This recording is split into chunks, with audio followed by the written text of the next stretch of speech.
Hello everybody and welcome! If you remember my last video, then you've probably remembered this explosion. Well, it belonged to this little tiny shiny thing. This is going to bring up a space station into orbit. Not any space station. I'm trying to do something that I did way back shortly after I started my channel, which was building a giant ring fuel station in orbit.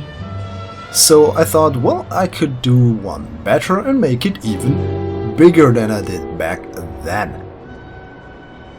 The payload, which is the parts of the station, weighs about 4,000 tons. So yeah, and this stage separation did not go as I planned. But we have some more explosions. There will be a lot of explosions in this video, don't you worry. And if you were wondering about the strange name and the picture of a certain composer in the beginning, I'm going to explain that a little bit later on. But first... again! Yes, I have found a remedy for my stage separation problem, and it was installing solid rocket boosters as sepatrons. Okay, so now that the stage has separated without any problem, we can get closer to orbit. You can see the center spoke is sort of the body of the booster. Hey, look at that, an eclipse. Okay, we're going to circularize. As I said, the central column of the station is also the central column of the rocket. The rocket weighs, well, about 24 kilotons on the launch pad, which is a lot. And we still have a lot of parts here in orbit, which slows down the system to a halt. Although the scenery is beautiful, isn't it? Now we have to get our tug out of the fairing. This is a tiny little, well, tiny, it's adequate in size. This is my utility vehicle that I'm going to use to assemble the station. Or at least that's the plan. And as, well, the German General Helmut von Moltke already stated a few centuries back, no plan survives the first contact with the enemy. The enemy, in this case, of course, being the Kraken, physics, and my stupidity. You can see here, this is one of the segments that I'm going to build the station out of. I mentioned the Kraken, didn't I? It already looks a bit like it. Maybe I'm tempting it a bit too much. Be that as it may, we're going to attach this on the center spoke and then from there on build our station. As I mentioned earlier, and as I've seen in the intro, and you've probably heard in the background, this is a bit themed by a certain Austrian composer, namely Franz Schubert. The reason being is he composed, well, one of the symphonies he's most known for is his unfinished symphony, number 8 by the way, in B minor. And yeah, you might have already guessed what the unfinished part will mean in regards to this video, but let's keep on watching. Anyhow, Franz Schubert was quite an interesting character who died, in my opinion, way too early, at the age of 31. If I were him, I would already be dead for more than 6 years. So those of you who can do the maths can calculate my age.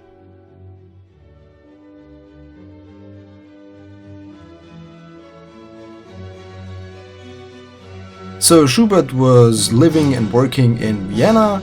He had a certain routine. He woke up in the morning, he started composing, he ate at 2 in the afternoon, and then he went out for a walk and met some friends or started composing again. He left a huge body of work compared to how young he died. Well, there's a lot of songs, there are a lot of piano sonatas, and of course there are the symphonies.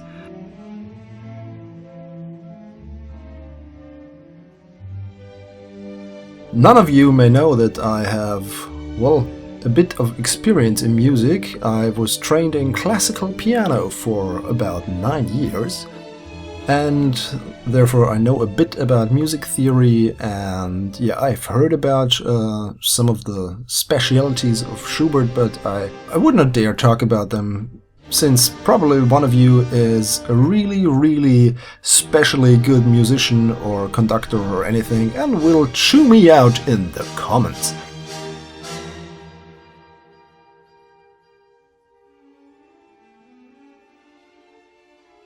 But we're here to build a station. And yeah, this station is the Franz. And the Franz is going to be built by me and this tug, and we're already... Again! We've already baited the Kraken. Yeah. Once more! Again. So this is getting annoying. Again! Oh well. I managed to get this in check by installing a mod named Kerbal Joint Reinforcements. Without that, I had no more chance than building further than this, because physics would overload, the station would say, nah, I don't want to do this anymore, and everything would explode violently. So with KJR installed, it worked fine for the time being, and our little station started to take on the shape of an anchor. So once more, we're moving that big fuel segment out onto the ring, or what is going to become the ring. Look at that, it's looking like an anchor at the moment. A space anchor! Well, which is fitting, because spaceships are going to anchor here and refill their bellies with delicious fuel, stretch their Kerbal legs maybe, well, not the spaceships, the pilots of course, and will enjoy the view and scenery. That's what the cupolas are for. But before we can do that, we have some more constructing to do.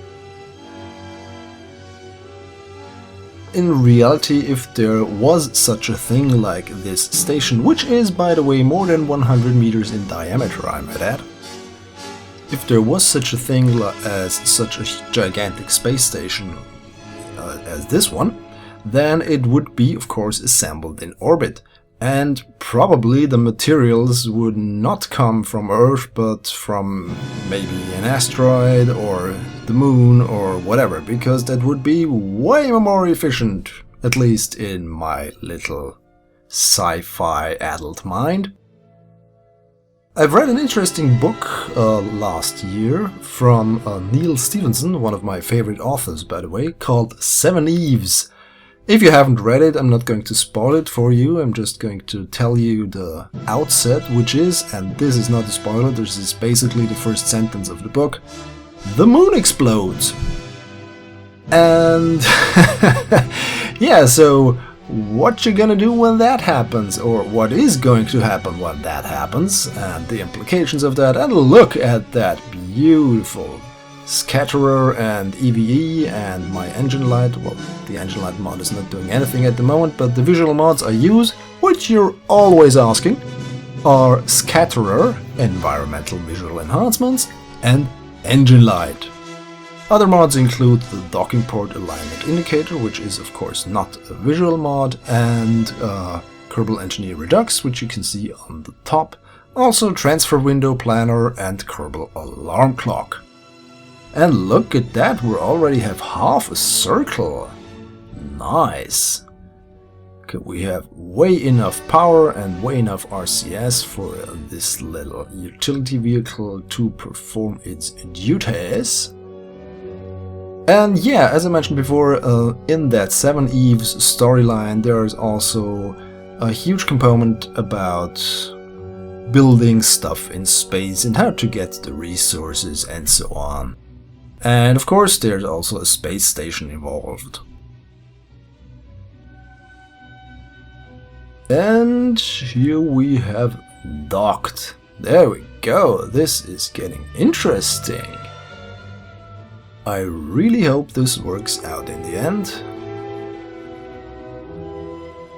Just another stuff. Those are 18 segments. The ring consists of 18 of these fuel segments, which are basically two S3 Rockomex, whatever. Those are big ass 3 tanks.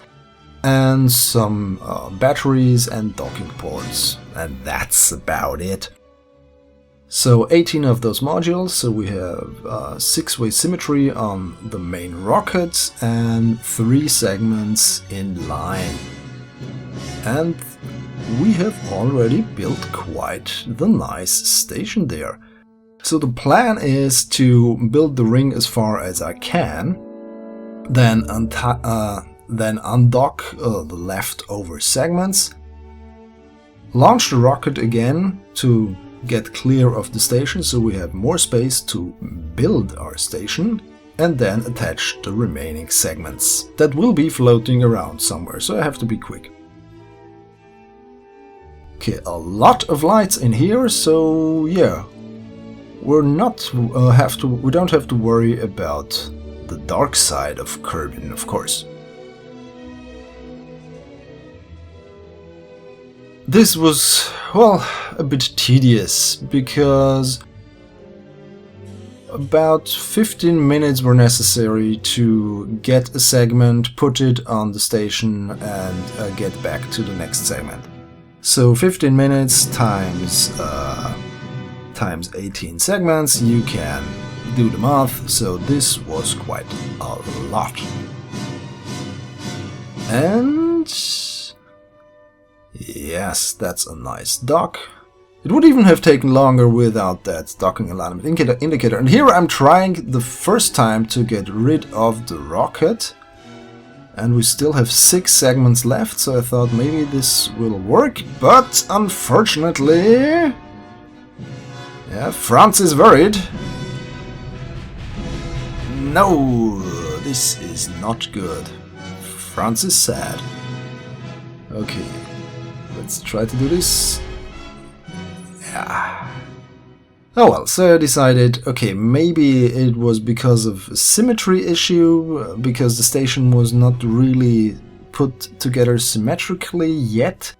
So I added some more segments, which worked out more or less fine.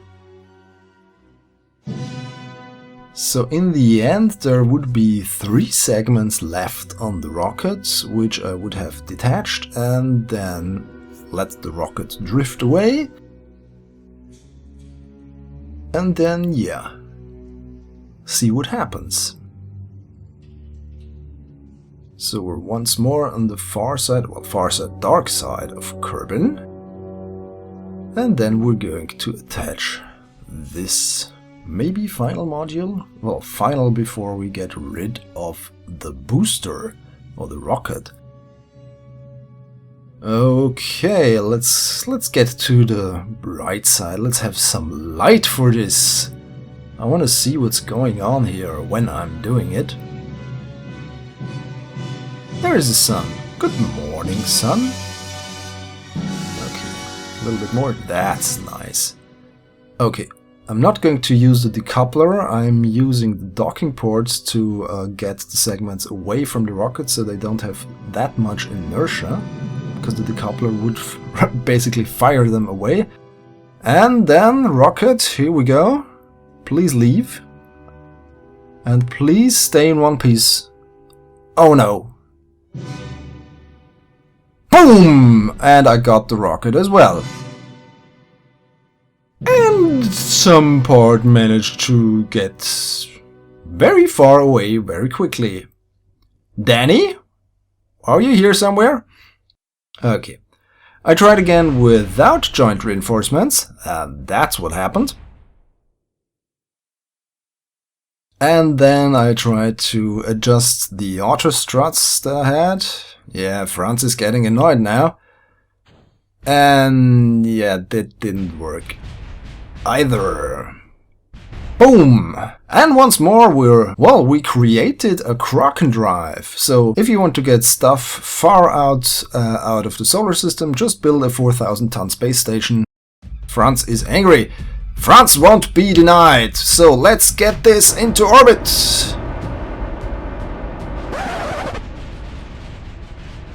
Oh well, not yet, I guess.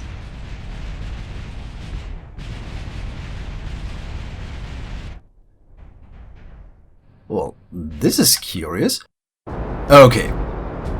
After some more strutting and reinstalling Kerbal joint reinforcements, I managed to get my 4,000-ton, 100-meter diameter space station, well, at least off of the launch pad. This was quite a tedious ascent, because the footage from launch to, well, the end of the footage, I'm not going to spoil anything, was more than 1 hour. But the timer of the Kerbal Space Program just told me a few minutes, so yeah, you can imagine the frame rate I got. It was not very high. Okay, stage separation 1. I'm quite fascinated at, well, how much I can get into orbit these days. Back in the day I struggled with payloads of 1,000 tons and, well, here we go, we have a 4,000-ton space station and we even had a thrust-to-weight ratio of about 2 or even more. So yeah, this is now looking like a genuine ring of fire, and we have separated the second stage, which was basically tanks acting as spokes with some engines at the end. So our, well, final stage is left over to get this thing into orbit. And we're cutting it really, really close. If you look at the